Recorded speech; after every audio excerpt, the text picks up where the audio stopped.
Hello everybody, this is Michelle Lupton and I'm here to show you how I made this card for Picket Fence Studios. So this is a card I already have made and I'm going to recreate it in the video today. So I'm starting off with this sweater pattern maker stamp, which is a repeating stamp, so you can repeat it left to right or top to bottom and get a continuous pattern. I'm also going to be using the Fancy Christmas Sentiments stamp set, which I think is going to be a firm favourite this Christmas. And I'm using some red cardstock. Now on the original card I used one brand of red cardstock, Stampin' Up, but on this one I've actually used some poppy cardstock from Paper Tray Ink. So I'm starting with the cardstock, which I've not actually cut down all the way to the size that I'm going to end up with. I've still left a little bit of a border around because as you probably know, sometimes when you stamp something in the MISTI you can't really get it right up to the very edge, so I just find it easier to start with a little bit of cardstock bigger than what I want to end up with. So I'm going to prep my cardstock with some anti-static powder tool because I am going to be white embossing this, and I really don't want any stray embossing powder ending up on my fingerprints on the cardstock. So I'm using Versamark ink, which is a clear sticky ink. I'm just rubbing over my MISTI here to make sure I get a good impression. But I do sometimes find that when I have the magnet a little bit too close to the stamp, the magnet's a little bit thicker than some stamps that you might use, so it's a good idea to just move the magnet a little bit further away. Alright, so I'm going to now add some white embossing powder. This embossing powder is from Hero Arts. And just flicking off the excess, just having a quick once over to make sure I don't have any embossing powder where I didn't want it, and zapping it with my heat tool. So that's the first impression. Now I'm cleaning my stamp now with the Picket Fence Studios Stamp Scrubber, which is a really useful tool. You just make sure it's wet when you start and rub over your stamp, because I'm going to be moving this stamp.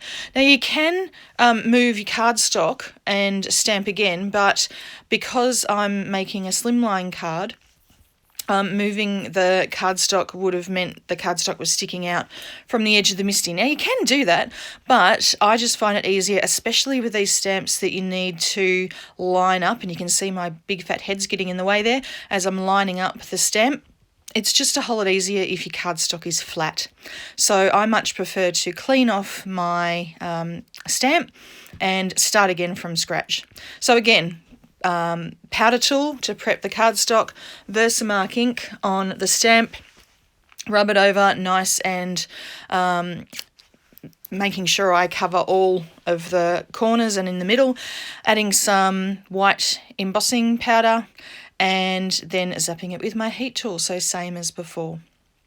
And you can see that it's lined up really easily. This particular one is really easy to line up to get a continuous pattern. Alright, so that's my background done. Now on to my sentiment. So I'm using the Merry Christmas sentiment from the Fancy Christmas Sentiments.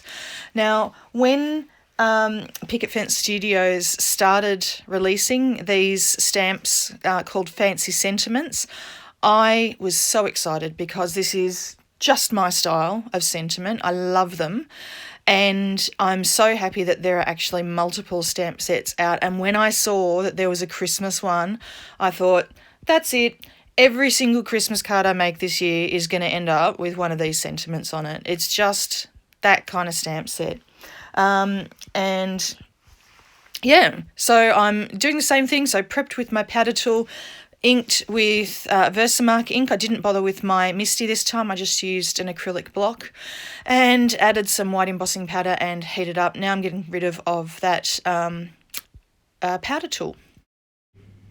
Now, one thing I really like to do with sentiment strips like this is, instead of just cutting it straight across the bottom and straight across the top, what I do is I cut as close to the top and bottom of the short letters as I can, and leave the descenders, so like the loop on the Y at the bottom and the loop on the H and the T that's going up above the line on top.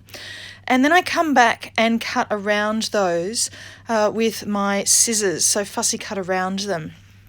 And the main reason I do that is quite often when I add a sentiment over something, I end up feeling like it's covering up too much of what's underneath. So in this case, I reckon it would be covering up too much of this sweater pattern builder stamp. So I take my scissors, and I'm doing it now, you can see, and I cut around those ascenders and descenders on the taller letters. And it means that the actual sentiment strip itself becomes significantly narrower, and it also adds a little bit of interest as well. And it doesn't take that much effort to do. You just got to learn how to use your paper trimmer. So it's really useful to have a paper trimmer like mine, so that you can actually decide exactly where the cut's going to be. Alright, so now I have taken my life-changing blender brushes and I am adding in some shading around the edges. So I'm starting with Barn Door. And Barn Door is actually quite a similar colour to the cardstock that I'm using, but it is slightly darker. So I wanted to sort of get a fading effect from the centre, which was going to be the brightest, and then darkest towards the edges. So I'm using black soot around right on the very, very edges on this panel. And you can see that the ink is actually covering up the white embossing, but you'll see the magic when I finish doing this ink blending over here, when I actually just take a clean dry cloth. Here's my baby wipe to get rid of the ink on my work surface. But this cloth here, it's just, this cloth, it looks a mess. It's actually leftovers material from a skirt that I once made myself. But hey, it does the job, and I just use it to wipe over and get rid of the ink that's on the white embossing, and you can see it comes up really nicely. Okay, so now all it comes to doing is assembling this card, which is pretty simple. I just took some white cardstock. This cardstock is Nina Solar White, and I don't know what the standard size is for a slimline card. Honestly, I have no idea. So I just figured as long as I could fit this card into a DL envelope, I'd be good. And I actually needed to cut a little bit off the edge. That's what I tend to do. I just put the panel on and then decide how big the actual base card has to be. I'd much rather do that and cut something off than have to do all the measurements in the first place. Mainly because I'm lazy. So same here, I decided I wanted this sentiment strip to just be ever so slightly longer than the panel, so I just eyeballed it. Yeah, I can't be bothered doing all the measuring and stuff.